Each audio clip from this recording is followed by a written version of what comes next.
the face of the telegraph boy. "Oh dear, I do hope," Mrs. Maldon muttered, as she hastily tugged at the envelope. Having read the message, she passed it on to Rachel, and at the same time forgivingly responded to her smile.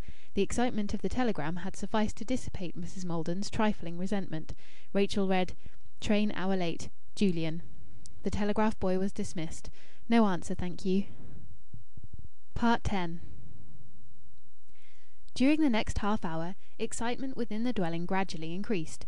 It grew out of nothing, out of Mrs. Maldon's admirable calm in receiving the message of the telegram, until it affected like an atmospheric disturbance the ground floor, the sitting room where Mrs. Maldon was spending nervous force in the effort to preserve an absolutely tranquil mind, the kitchen where Rachel was putting back the supper, the lobby towards which Rachel's eye and Mrs. Maldon's ear were strained to catch any sign of an arrival, and the unlighted, unused room behind the sitting room, which seemed to absorb and even intensify the changing moods of the house. The fact was that Mrs. Maldon, in her relief at finding that Julian was not killed or maimed for life in a railway accident, had begun by treating a delay of 1 hour in all her arrangements for the evening as a trifle. But she had soon felt that, though a trifle, it was really very upsetting and annoying. It gave birth to irrational yet real forebodings as to the non-success of her little party. It meant that the little party had started badly. And then her other grandnephew, Louis Forres, did not arrive. He had been invited for supper at 7, and should have appeared at 5 minutes to 7 at the latest. But at 5 minutes to 7 he had not come, nor at 7, nor at 5 minutes past, he who had barely a quarter of a mile to walk. There was surely a fate against the party, and Rachel strangely persisted in not leaving the kitchen. Even after Mrs. Maldon had heard her fumbling for an interminable time with the difficult window on the first-floor landing, she went back to the kitchen instead of presenting herself to her expectant mistress. At last Rachel entered the sitting-room, faintly humming an air. Mrs. Maldon thought that she looked self-conscious, but Mrs. Maldon also was self-conscious, and somehow could not bring her lips to utter the name of Louis Forres to Rachel, for the old lady had divined a connection of cause and effect between Louis Forres and the apparition of Rachel's superlative frock, and she did not like the connection. It troubled her, and offended the extreme nicety of her social code. There was a constrained silence, which was broken by the lobby clock striking the first quarter after 7. This harsh announcement on the part of the inhuman clock seemed to render the situation intolerable. 15 minutes past 7, and Louis not come, and not a word of comment thereon. Mrs. Maldon had to admit privately that she was in a high state of agitation. Then Rachel, bending delicately to sweep the hearth with the brass-handled brush proper to it, remarked with an obvious affectation of nonchalance, "Your other guest's late too." If Mrs. Maldon had not been able to speak his name, neither could Rachel. Mrs. Maldon read with painful certainty all the girl's symptoms. "Yes, indeed," said Mrs. Maldon. "It's like as if what must be," Rachel murmured, employing a local phrase which Mrs. Maldon had ever contemned as meaningless and ungrammatical. "Fortunately it doesn't matter, as Julian is late too," said Mrs. Maldon insincerely, for it was mattering very much. "But still, I wonder—" Rachel broke out upon her hesitation in a very startling manner. "I'll just see if he's coming." And she abruptly quitted the room, almost slamming the door. Mrs. Maldon was dumbfounded. Scared and attentive, she listened in amaze for the sound of the front door. She heard it open. But was it possible that she heard also the creak of the gate? She sprang to the bow window with surprising activity, and pulled aside a blind 1 inch. There was Rachel tripping hatless and in her best frock down the street. Inconceivable vision, affecting Mrs. Maldon with palpitation. A girl so excellent, so lovable, so trustworthy, to be guilty of the wanton caprice of a minx.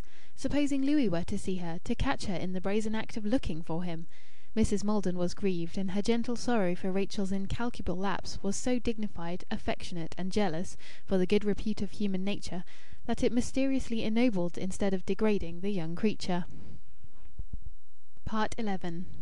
Going down Byker's Lane amid the soft wandering airs of the September night, Rachel had the delicious and exciting sensation of being unyoked, of being at liberty for a space to obey the strong, free, common sense of youth, instead of conforming to the outworn and tiresome code of another age. Mrs. Maldon's was certainly a house that put a strain on the nerves. It did not occur to Rachel that she was doing out but a very natural and proper thing. The non-appearance of Louis Forres was causing disquiet, and her simple aim was to shorten the period of anxiety. Nor did it occur to her that she was impulsive. Something had to be done, and she had done something. Not much longer could she have borne the suspense. All that day she had lived forward towards supper-time, when Louis Forres would appear. Over and over again she had lived right through the moment of opening the front door for him at a little before 7 o'clock. The moments between 7 o'clock and 1/4 past had been a crescendo of torment intolerable at last. His lateness was inexplicable, and he was so close to that not to look for him would have been ridiculous. She was apprehensive, and yet she was obscurely happy in her fears. The large, inviting, dangerous universe was about her. She had escaped from the confining shelter of the house, and the night was about her. It was not necessary for her to wear 3 coats, like the grey spatchcrew, in order to protect herself from the night. She could go forth into it with no precaution. She was young. Her vigorous and confident body might challenge perils. When she had proceeded 100 yards, she stopped and turned to look back at the cluster of houses collectively called Bikers. The distinctive bow window of Mrs. Maldon's shone yellow. Within the sacred room was still the old lady, sitting expectant and trying to interest herself in the paper. Strange thought. Bikers Lane led in a north-easterly direction over the broad hill whose ridge separates the lane from the moorlands honeycombed with coal and iron mines.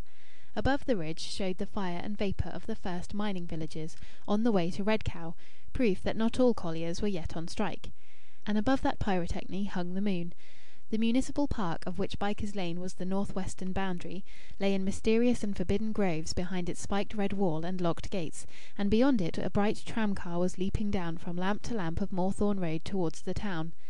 Between the masses of the ragged hedge on the north side of the lane there was the thin gleam of Bikers Pool, lost in a vague, unoccupied region of shawdrucks and dirty pasture, the rendezvous of skaters when the frost held, Louis Fores had told her, and she had heard from another source that he skated divinely.